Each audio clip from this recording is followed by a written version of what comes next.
Hello, everybody. Welcome to another recording or another session of our interview series where we speak with companies that have hired bootcamp graduates, particularly Code Chrysalis bootcamp graduates within the last couple of years.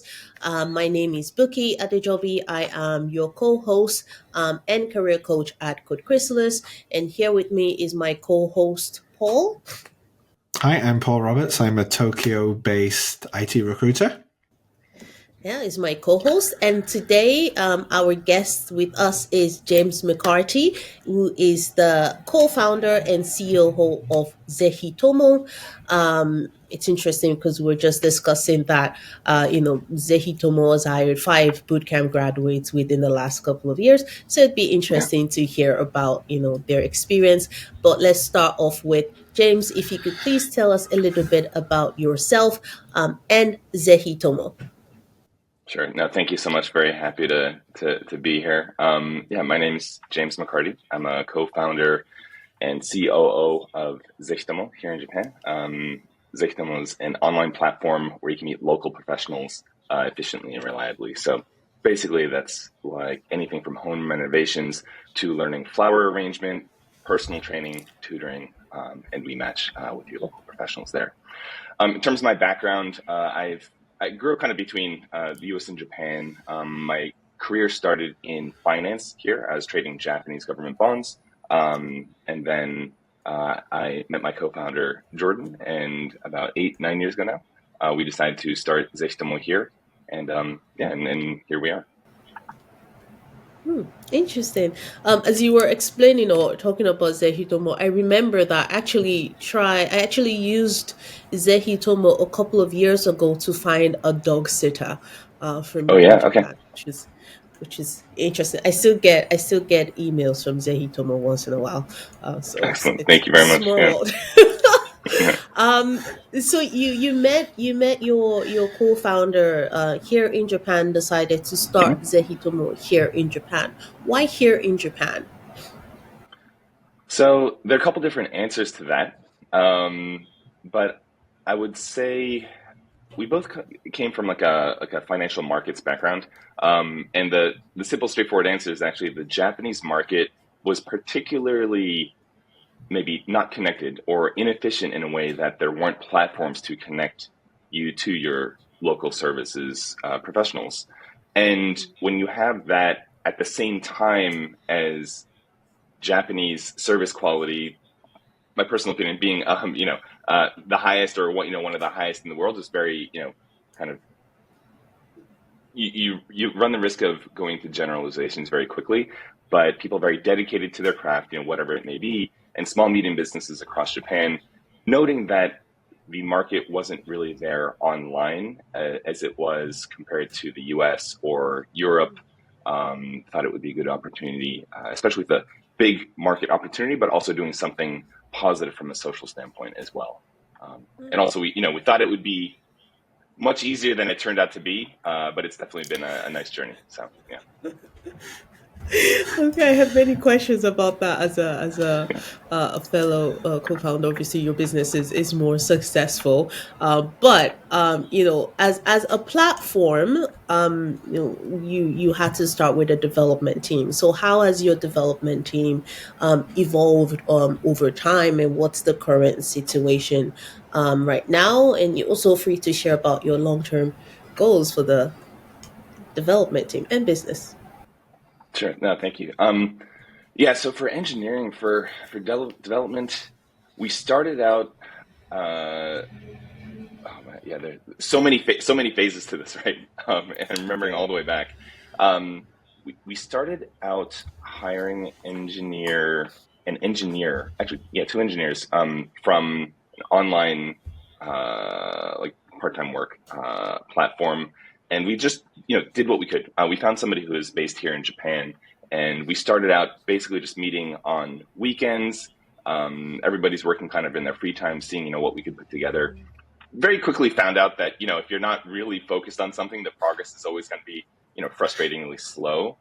Um, from there, you fast forward, eventually my co-founder and I always said, hey, let's jump into this. We quit our jobs, started doing this full time. And after that jump, there you have to take a more of a commitment to really build the team. And it was always an interesting balance between kind of building the team, finding the team members who would be, interested first off in what you're doing, and also have the match of the skills that you're looking for. And very quickly learn the value and the importance of recruiting a team. But yeah, the engineering side of things was definitely, obviously very important from the start, being, an online marketplace. And I'd say, we definitely struggled at times, but I don't know if that's anything more of a struggle than, the average of what you'd expect for a startup. And I guess if I jump forward, as we built, as we fundraised and we were able to build out a larger engineering team, we mixed in kind of the methods of hiring. But we always thought about having kind of I don't know if diverse is necessarily the exact right word, but kind of, maybe diverse or engineers from different backgrounds who could really kind of understand our vision of what we're trying to do in Japan, and how that differed from how we're doing how things were being done kind of abroad. And, as both of you are aware, there are different cultural differences for how you do things in Japan. But of course, business is business and startups are startups. So there's some overlaps and similarities as well. In terms of the, going back to the engineering org, I think, we always wanted kind of an international kind of feel to, balance out, I guess, people from different backgrounds to be able to bring that knowledge and that experience to the company. And as we are now, I think we're half Japanese and half non-Japanese, based here in Tokyo for the engineering org.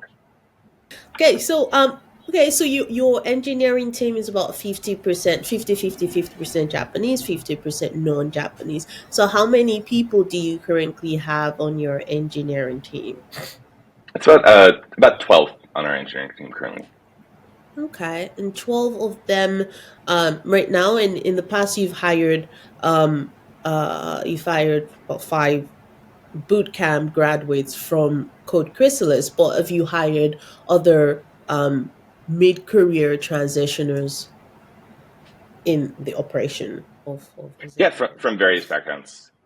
I think the majority coming from, the majority continuing kind of engineering careers, if that's what you're asking. And then also engineers coming from Code Chrysalis as well. Okay, and what's your general take on on bootcamp graduates or people or self-taught midlife career changes versus the traditional CS degree background and then getting into the workforce? Sure. Yeah. This one's a little bit tough because, I think, again, the mix between generalizations and, I'm thinking of, all the engineers and the kind of the unique background each of them have. But at the risk of generalizing, I would say that the engineers that we've hired, from Code Chrysalis, is, in my mind, those members have always been pretty independent. And I imagine there's a portion that maybe comes from, the education at Code Chrysalis, and there's probably a portion that is maybe self-selected in. I don't know. I'm kind of making a little bit of a guess here. But to go through, a boot camp in Japan and then, take that route, I imagine take some sort of kind of independent thought, some sort of proactive kind of approach to this kind of thing. And so I guess to talk a little bit on that experience and what I've seen, maybe I'd also have to mention that, what is it that I'm looking for when I'm hiring, for a startup?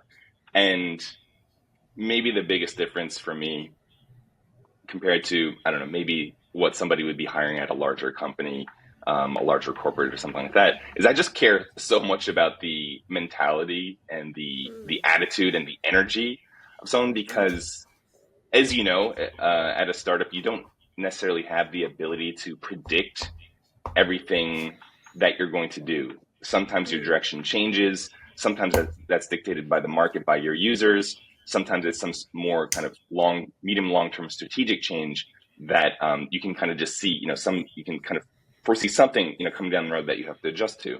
So I think if you don't have the right mindset or mentality, and along with that would be like resilience or flexibility, these type of things, I think it could be, a little bit more tough.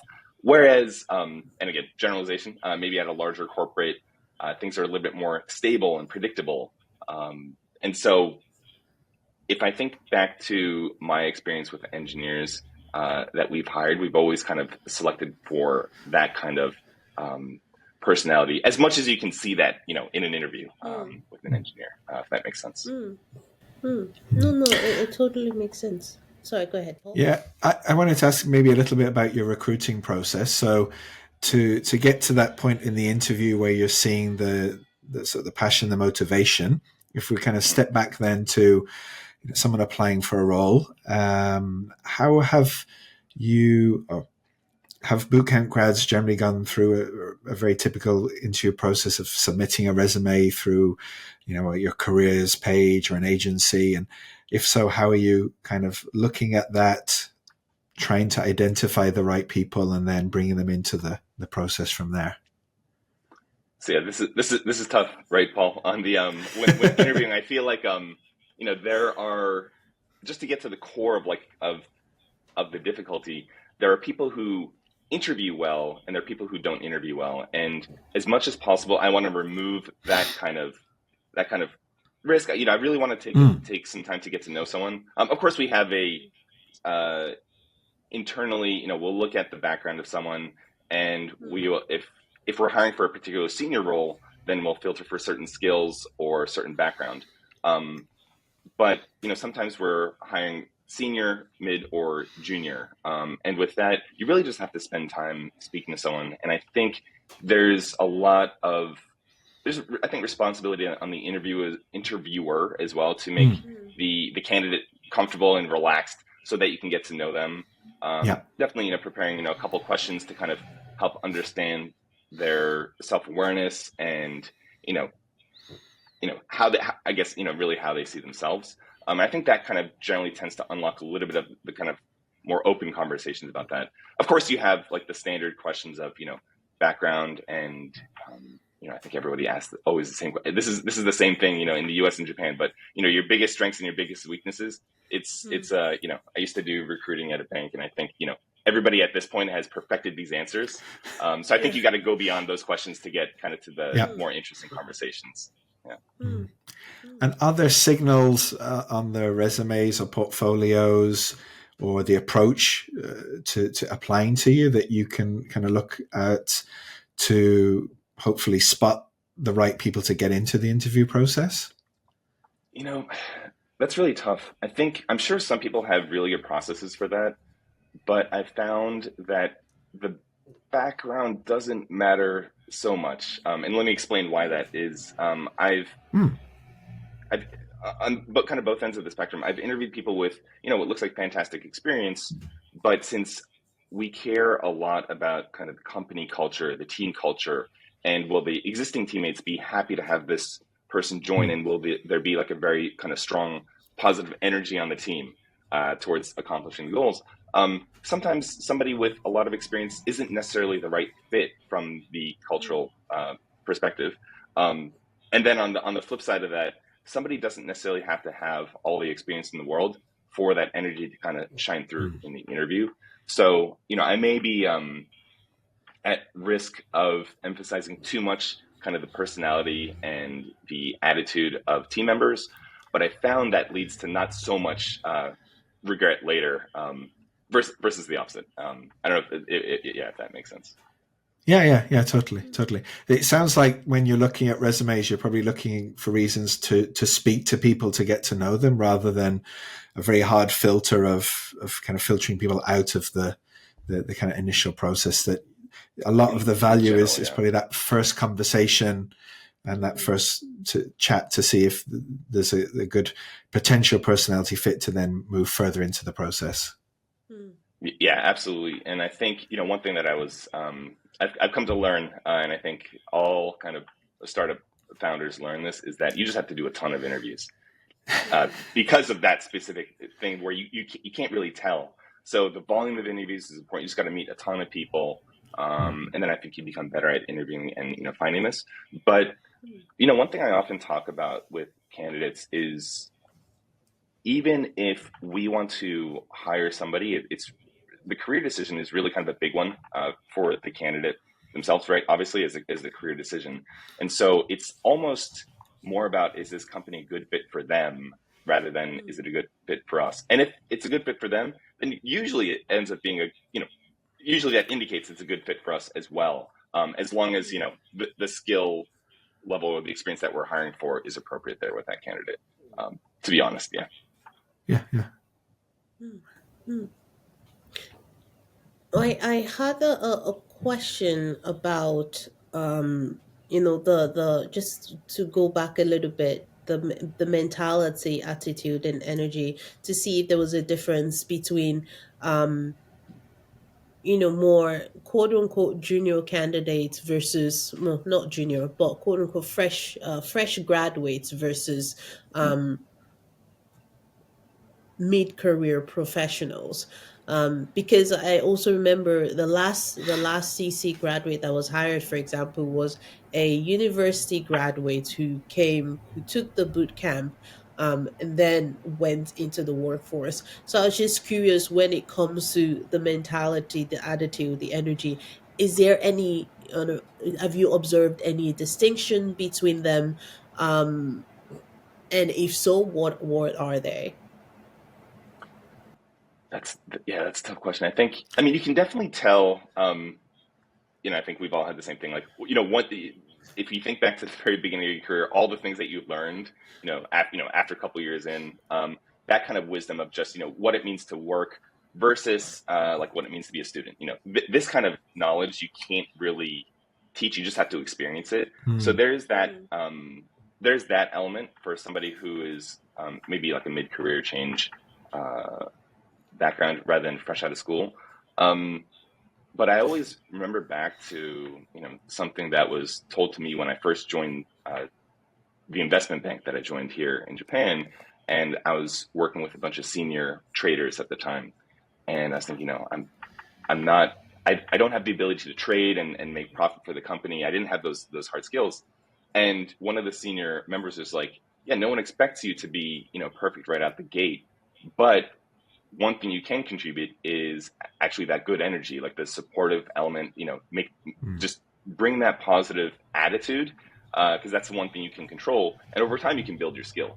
And I feel like from that perspective, there should be no difference in what you can bring, even as a fresh grad, even if you don't necessarily have experience in the workforce. Yeah, it's interesting. I think that's something that's been consistent with the conversations that we've had with our other guests, in terms of like what people look for. It's more of the soft skills. Of course, the hard skills, the technical skills are important, but at the end of the day, it's really the soft skills, like the mentality, the passion for continuous learning, the energy. But I think people really get stuck in the I must be I must be top of my class as a developer to get the job, and that becomes a little bit of a bottleneck for them, which is interesting. And that connects to your last point about, and also Paul's last point about, the resume is the resume should give you, as the company, the reason to want to speak with them. But you also have to go through many resumes and many interviews. Obviously, you can't interview every resume, that everyone who submits their resumes. So how do you, I mean, is there a line, like how do you find that? Mhm. Do you get what I mean? I want to say sweet spot, but that like energy or that attitude from looking at the resume that tells you this is someone worth speaking with, without basing it on the hard or technical skills. That's tough. My default answer here is actually you just got to give people a chance, and you actually have to meet all of the candidates that are submitting for a role, as long as you're hiring for that role, right? Some sort of unique background. We're here in Japan, and I find that if someone is, I don't know, it's tough because you have to kind of look maybe at Japanese candidates and non-Japanese candidates, understanding that the background may be very different. But for instance, when I just think to non-Japanese candidates, to be in Japan, applying for an engineering role, whether they're coming out of Bootcamp, or whether they're applying from a different position, or whether they're applying from abroad, something like this, that already kind of pre-screens a little bit, for that pre-filters for this kind of independent thinking, or this ability to take on, like, this interest to take on a challenge.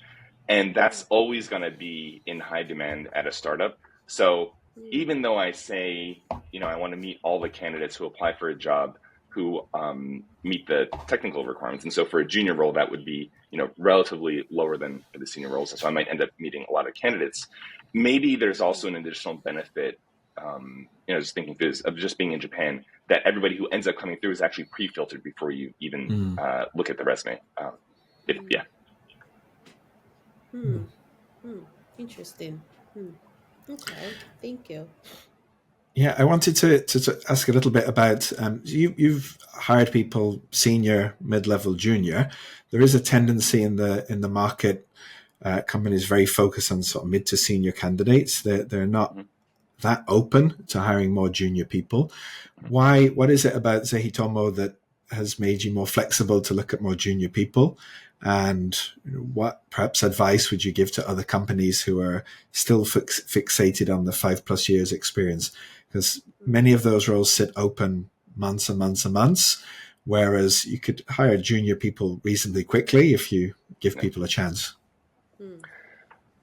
Yeah, that's tough, because I think the better you are at training, I think it's easier to take the risk with maybe less experienced candidates. But it's not like we have, super hands-on training like you might have at like a larger corporation, because, startup is always going to be focused on, the business goals and such. So I guess for us, Paul, the honest answer is, when you need engineering power at the company, you hire, you hire who you can. And again, it's kind of like, if somebody seems like a culture fit, I'm just much more likely, or, we're just much more likely to say, let's give it a shot and let's see how it goes. If it's really a bad fit, you could probably tell within like the first, couple days, couple weeks. It just, it doesn't really happen, fingers crossed, knock on wood, but, and in terms of, so for us, it's more just in the past, and just up until now, thinking through the history of Zehitomo, the reason why we've been at different times, and we've not always been open to this, because we've had to hire for specific org kind of structures and such in the past. But the reason why we had been open at times is just because we thought, hey, we got to find a way to make it work, and let's just find people who are on board with the mission. And in terms of what I would give advice to other companies, I don't even know. Just, it's always just survival, right? I mean, the market now, it's not necessarily an easy market for startups. I think, we all know that just about the state of the market compared to like 2-3 years ago. So it's tough to give advice, but you do what you can to survive as a startup. And for some people that may actually mean keeping that filter on, but for others it may mean like being a little bit more open-minded and taking on somebody who would be a really positive, force, in terms of the energy and the thinking and the attitude. And then over time they could catch up on the skills, possibly. But again, not really my place to give that advice to other companies. So. Gotcha. Thank you. Yeah. As when just going back to Paul's question of or his comment of sometimes some roles are open for so long, and people don't really deviate from their standard hiring plan. For Zehitomo, was that openness to consider people with different background something that you had before, or was that something that you had to move towards, based on your experience with, maybe based on your experience with hiring for certain roles, or based on the market, over time with Zehitomo? Yeah, I mean, just from the starting point, maybe it was a little bit easier for us to understand the value of, kind of being more open-minded or more unique approach, because my co-founder and I were both American, and so as Americans in Japan doing a startup, you're already kind of starting out in this kind of unique situation, right? When you're speaking with investors or potential investors, explaining why you're doing this in Japan rather than, let's say, going back to Silicon Valley and doing it back there. So I think that gives a little bit of perspective on, the value of keeping that open mind to candidates from potentially different backgrounds, I guess. Hmm. Hmm. Okay. Thank you. I'm curious, is that something that you feel that companies that maybe, who don't necessarily have your unique background as founders, would benefit from having that open mind? And if so, what is something that maybe they can do to get there? If that makes sense. Yeah, I mean, I think you'd be doing a disservice to a candidate if you hired them into a position, or into a company where the company wasn't really ready for that. So Mm. that's the first thing I'd want to be careful of if I were, just hypothetically, if I were in that position. But if you have someone who's very proactive for their learning, as long as you have a decent structure around them, maybe with some, you know, senior engineers or, engineering leaders or managers who can give them some care and thoughts and feedback, then at the end of the day, I think your career is always going to be your responsibility. So if you set up even just a basic structure, if you have somebody who has that kind of star potential, they're going to find a way to succeed. And Mm. then, I mean, then you're going to look great if you're a company who took a chance on someone who's relatively junior from a little bit of a different background. And then now suddenly you're able to, show that you have, a stronger, and it doesn't have to be necessarily only in engineering, but you have a stronger engineering org or a stronger, growth team or sales team, something like that. But I think maybe that just brings us back to the value of kind of effective recruiting and finding the people who would fit Mm. your company culture. Because you could have somebody who's very driven and could potentially really blossom in one sort of like company culture. But if that's not necessarily the right fit, you may not be able to, Yeah. help them realize that potential as well. So Mm. on the flip side of that. Yeah, for sure, for sure. Out of curiosity, have you had any quote unquote unsuccessful hires?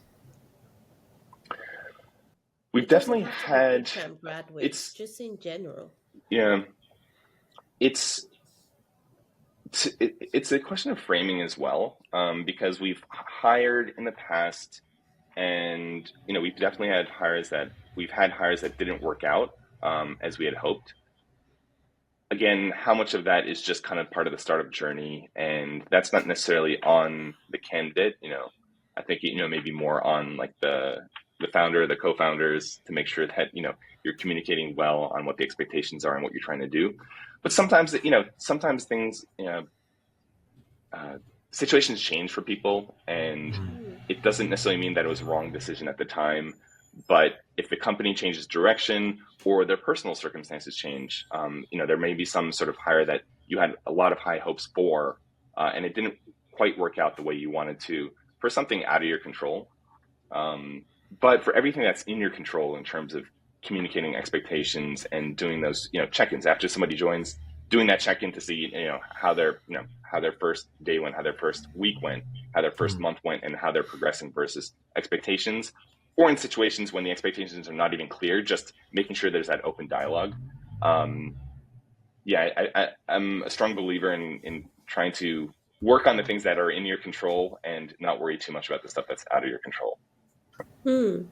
Yeah, that's an interesting approach, because I was gonna ask, because I feel like many concerns or a big worry for many companies is, you know unsuccessful hires. Like if they hire someone and it doesn't work out, what do they do? Because in Japan, it's hard to fire people, and so Right, it's right, that nobody wants. Very few people want to take the risk of hiring, a mid-career changer, for example, out of right, right. fear of we're going to be stuck with them. And so I think it was interesting to hear your I guess learning from the experience you've had before of how to approach these kind of situations, or things that can be done to maybe mitigate this kind of risk, Sure. essentially. Yeah, and there's one more thing. I guess I'm speaking more from the, I guess, philosophical standpoint, but from the technical standpoint, we do set it up so that we generally have like a 3 month trial period or like contract period, and then we'll do those check-ins, like soon after somebody joins, but specifically the checkpoints being like 1 month in and 2 months in, and just seeing, how things are progressing. Also, gathering feedback from their teammates, maybe team leaders and such, and understanding how is this person, performing. What is the perception of their performance from their team members, and basically, is it easy to work with this person, and do they bring that good energy? And then how is the output as well? But sometimes output is very hard to measure for engineering, and you have to find some sort of compromise there between the quantitative and the qualitative, I guess. But the 3 month kind of trial period kind of system that we have has helped us, and we never had a situation in my memory where we weren't on the same page as the candidate. Meaning, at the end of 1 month, maybe things. I'm thinking back to situations that didn't work out. At the end of 1 month, it was pretty clear that it wasn't going the right direction, and you try to take the right measures to get back to course correct, basically. And at the 2 month period, then I think you basically have an idea because there's only 1 month left. And from there, the conversation, when things don't work out, I think it's pretty clear, and often you're already on the same page with that candidate that it's not working out for some unforeseen reason that we didn't figure out during the interview process. But usually there's not really a negative feeling at that point because if the candidate cares about their career and finding a good fit where they're happy to be working with the people around them and challenge themselves in certain ways, then I think that's also it's not necessarily just a company saying, hey, you're not a good fit, or the person just saying, hey, this is not a good fit. Usually you tend to be on the same page. And maybe that's why that trial period helps out a little bit. I'm not sure if that is necessarily the format that all companies want to do. And for sure, I've had questions during the offer process where the candidate says, well, this feels like a little bit risky because I'm trying to join the company full time, but I only have like a 3 month contract. But I think once they understand that this is actually to mitigate that risk, as you're saying, Bukky, like to mitigate that risk of the wrong fit or things not going in the right direction, then I think people are on very much on board with that. And I mean, everybody, including our current CEO, went through that trial process actually. And I think as long as you're applying that standard across in a fair way, and then you explain it from that perspective, I think it's actually one thing that has helped us. Yeah, it sounds like you have a good it sounds like you have a good communication culture to be having these conversations. There's no surprises, so hopefully for either side through this process. We strive for that, right? There are always going to be surprises, but yeah, I think Paul, to your point, we strive for that for sure. But I'm not going to say that we're perfect. I don't think there's like a perfect company out there. I don't think there's no perfect manager, there's no perfect company, there's no perfect individual. But as long as you emphasize those kind of elements of communication and minimizing the risks, I think it helps. Yeah, and I personally really like that approach, and I feel like more, at least in the tech space, maybe I am biased because I work with bootcamp graduates, so I feel like it's a great way for companies to explore them as potential hires in a very mitigated risk kind of way. So I might be biased with that sense, but yeah, I think that's a great approach. I had a question about for Zehitomo, are you on-site, hybrid, or remote? and how has that affected sort of things like onboarding of anybody that's coming into the organization?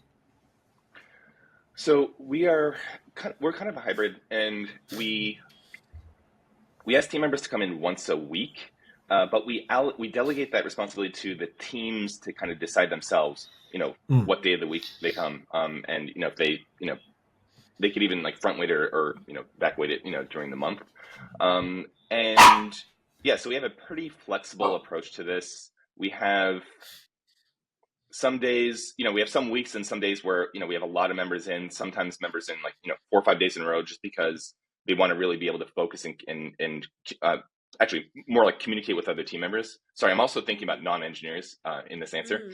But, as you may know, from the engineering standpoint, sometimes it's a little bit easier to focus if you don't go into the office. You don't have to put on the headphones or, a sign that says, "Don't bother me when I'm coding."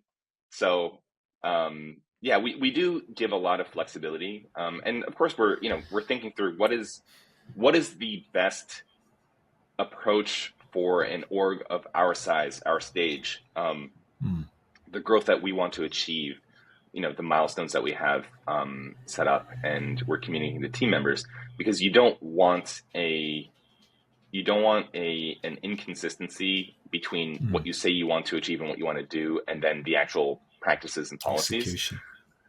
But for us, we always have, and we explained this I think actually in the first interview, that we care a lot about kind of the balance between freedom and responsibility. And so if everybody is, we expect everybody to be professional and everyone's an adult. Therefore, it's completely fine to have kind of the freedom, a little bit more freedom than maybe would have been thought, like kind of traditionally, I don't know how many years ago and whatnot. We've also become more flexible over time, obviously, post-COVID and such. But I mean, that extends out to things like, in the office, we have beer and wine in the office. And it's not that everyone's drinking all the time. It's that, at the end of a day, you're in the office, and because we have the hybrid kind of work situation, there may be somebody in the office that day that, oh, I haven't actually ever met you in person, even though we've always worked on Zoom calls and whatnot. Right. You want to grab it, before we finish up for today, you want to grab a drink.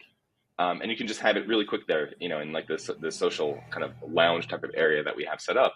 And that's, I know that, from an American perspective, that's probably relatively normal. But I still get, reactions and looks when I mention this, because we're a Japanese company, that's not that common, I guess. I don't think we're the only company that does that, but that just comes back to kind of the freedom and responsibility. Everyone's a professional, everyone's an adult. No big deal if you want to have, a drink in the office or something like that. Yeah. Just get the job done, essentially. Yeah. Okay. Cool. Okay. I'm just being conscious of time. Do you before we wrap up, do you have any pressing questions or anything that's sparked up for you, Paul, that you want to ask? No, I think we covered everything I was interested in. But yeah, perhaps James, if there's anything we didn't cover that you'd like to talk about or mention. Yeah. Your doggo I has don't know. I feel like something to say. yeah. I mean, I think we covered a lot. Yeah, I don't, just from a personal standpoint, I've always appreciated the team members that we've hired from Code Chrysalis. I think for whatever reason, again, going back to the idea of maybe people self-selecting, but also something that, you're preparing people with in the bootcamp. I've always found the Code Chrysalis members to be very kind of proactive and, bringing that good energy. So I always appreciate that. As a startup, there, it can be wild at times, ups and downs. And, we try to do a lot of good communication, like Paul, like you're kind of noticing earlier, but I wouldn't say that we're always perfect on that front. And so you kind of have to rely on team members to, fill in the gaps themselves or pick up on something. And especially from a technical standpoint, because I'm not I'm a co-founder, but I'm not an engineer by background. there are absolutely things that an engineer will pick up that, other team members, I might not pick up, other team members might not pick up. And that's not limited to being a senior engineer necessarily, mid-level engineer, junior engineer. There have been countless times when the engineering org has kind of found, bugs that, obviously we hope didn't exist, but, you uncover them and you, tackle them as soon as possible. So, yeah, I don't know, just, I guess just want to say, thank you. And, I think for Zehitomo, it's been an interesting journey, and the engineering org being a very critical part of how we build up, the business, build up the platform. We have a lot of things that we're working on right now that we're excited for in terms of improving the user experience. And that's, both on, kind of the operational side of things, of speaking to the users, onboarding them, and kind of understanding their needs and their pain points for their business. Because again, our mission is to really solve local services in Japan, I guess, and really bring them online to help connect small, medium businesses with clients that they wouldn't be connecting with otherwise. And to make that happen, you have the engineering magic that has to happen, right? So, I sometimes tell the engineers that in reality, what engineers doing is kind of like magic, right? Because you write the code, and now this service exists. And for us, that means now people can connect and get business done that they wouldn't get done otherwise. So, yeah, I mean, 2024, you don't have to say it, but, engineering, basically does magic from a non-engineer perspective, right? So, yeah, I agree. Engineering is magic. I tried learning how to code before when I joined CC, and as fascinating as it was, and as magical as everything seemed, being able to create something from what feels like nothing. I tried it, and it's the distance I have with code right now. It's perfect. I respect developers, but I am not a developer. So beautiful work they do. Yeah. there was one more thing I did think, because, I think this is, it's a good opportunity to kind of think about, what trends are happening, in the world. And, when you think about what's happening out in the market and having different companies, and then you bring that down to kind of the individual level. One thing that recently I've found is, I don't know if it's necessarily recently I found, but one thing I did want to maybe communicate is the engineering skills, I think, can always be built on, and that's always appreciated. And it's always kind of cool, right, to see engineers kind of building up their skills and just like, leveling up, so to speak. And I think the obvious thing that people think about is, how do I integrate kind of AI understanding, AI related skills? And I think that's kind of an easy kind of thing to mention to people. But the thing, I actually want to go in a little different direction, just emphasize one other thing, which is, it comes back to actually the topic of communication. One thing I found in the last 8-9 years, for Zehitomo, is that some of our biggest breakthroughs really just come from somebody with very, very clear thinking and clear communication, just raising a point, saying, hey, and not being scared to say something. Hey, I don't understand this. This looks like it might be a little bit off. This might be a bug. I'm not really sure. Can somebody help? And just really articulating very clearly what issue it is that they see, and what kind of level of risk that they observe. And I found that the team members who do very well always kind of develop in parallel to their engineering skills, also develop their kind of communication skills. And obviously that's easier than it's ever been in terms of translation tools and that. So the English Japanese divide for us has mostly disappeared. Like I don't really think anyone's struggling with that, because you can quickly pop out a translation to give as additional text on any messages, or just translate text that you don't fully understand. And my Japanese is good, but it's not perfect, so I use translations, translated all the time. Just pop that into ChatGPT or DeepL or something like that, right? So I just wanted to emphasize, I don't know if it's helpful, but for what it's worth, absolutely, for grads coming out of Code Chrysalis, the I guess your managers will super appreciate your communication skills. Of course, they'll appreciate the engineering skills, but they may not even, I guess, for non-engineers, they may not even understand that part and the effect of what you're doing necessarily. That's probably more of an engineering understanding thing. Engineering manager or leader might understand that better. But for sure, if you're at a startup, the founder or founders will super appreciate the clear thinking and clear communication. So. Mm, No, Fantastic. definitely, yeah, definitely agree. And that's one of the things we try to do through the senior project, where we have the students have to meet regularly with stakeholders. We call them stakeholders to kind of mimic the real life situation where the stakeholders are not necessarily people with development background who understand how to code. Like I was a stakeholder before. I know certain technologies, I know certain languages, but can I use them? No. So how do you as an engineer communicate what you're doing, why it is important, how something works to me as a non-dev person, for me to understand and give you feedback. So that is, yeah, that's definitely key. Yeah. And which also brings up the language piece, which I realize we've not talked about yet. Right now, Zehitomo is 50% English, 50%, well, 50% Japanese and 50% non-Japanese. Um, is what's the main language of communication at Zehitomo? Is it English, Japanese, a bit of So both? yeah, the engineering org is half Japanese, half non-Japanese, and the rest of the org is pretty much full Japanese, being Japanese service Okay. for Japanese users as we are currently. Hmm. In the engineering org, I'd say English is the predominant language, and then as soon as you have communication to like the product management team or to stakeholders on like customer success or the sales team or the growth team, it quickly becomes more 50-50.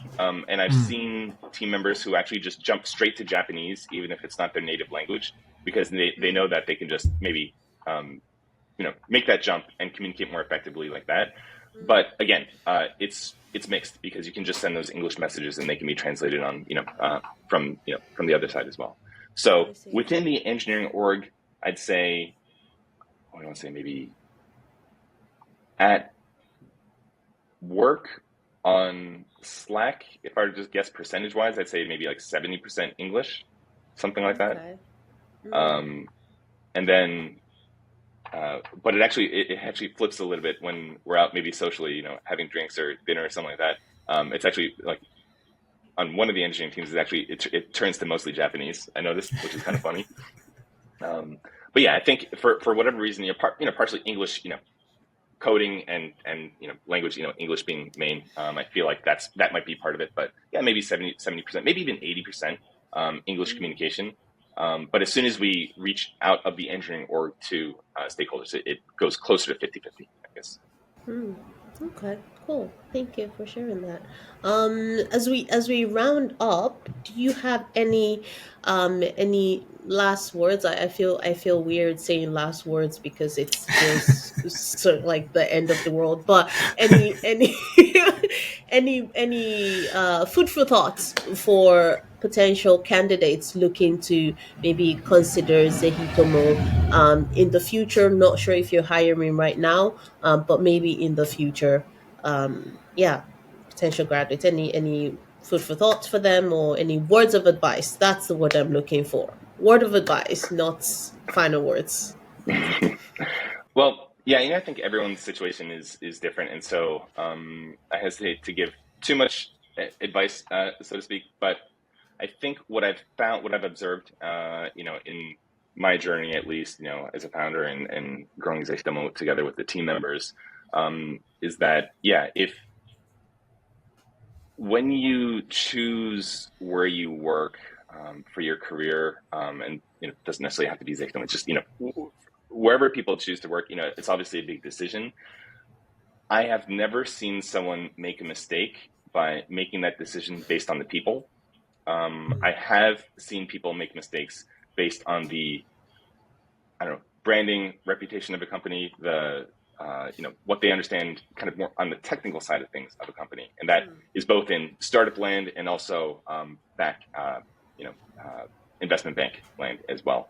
Same thing. So if that pattern holds true for investment banking and startups, I feel a little bit more confident in saying that. And it doesn't necessarily mean that some company that's perfect for somebody is going to be perfect for you. So just taking the time to kind of understand what the culture is of the team, what the expectations are, but also to realize that if you have really strong opinion, if you like the team and you have strong opinions on how to improve how things go, one of the greatest things about working at a startup is it's really a situation where the team members build the company together. If you're literally building the company together, it also means you're building the company culture together. Yeah. So, we've been very lucky to hire, and we're speaking more engineer focused right now. I'm thinking of the entire company, but, engineer focused, we've been very lucky to hire team members who work very well together. We have very kind of strong teamwork, kind of supportive, communicative team that also builds trust and also allows us to say, okay,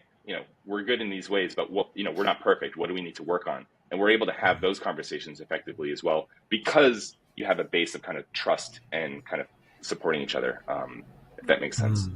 So yeah, maybe that's going off a little bit, but to bring it back, if I were to just, the most important thing or the most valuable thing that I've seen would just be, you're never going to make a mistake choosing where you work based on the people. Yeah, that's probably it. Yeah. Okay, cool. And for companies looking to hire developers, quote unquote junior developers, do you have any words of advice or recommendations for them? Well, one is, we touched on language earlier. The language barrier is just like, it's basically gone or on its way out. So I wouldn't worry about the language barrier. That's the one thing I'd say to companies.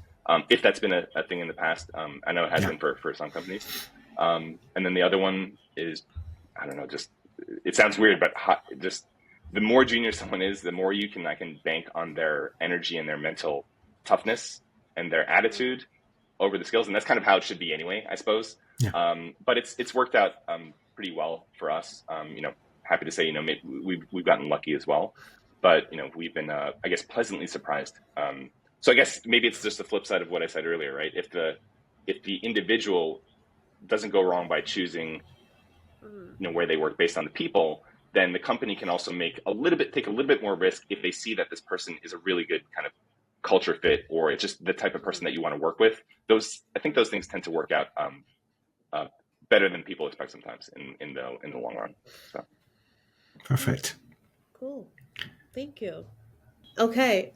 Thank you very much for your time, James. It's been a pleasure speaking with you and hearing about Zehitomo, your team and the way you operate and yourself. If it's people can reach out to James. For our listeners or viewers, you can reach out to James, follow Zehitomo on LinkedIn, or even register for their platform, because you never know what services you will need.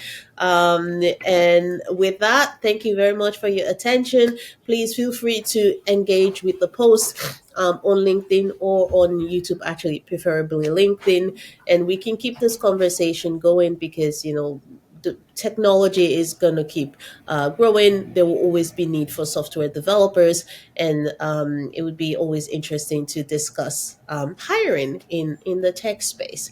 So with that, we'll call it a day. Thank you very much for listening, and maybe see you in the next one. Thank you. Thank you.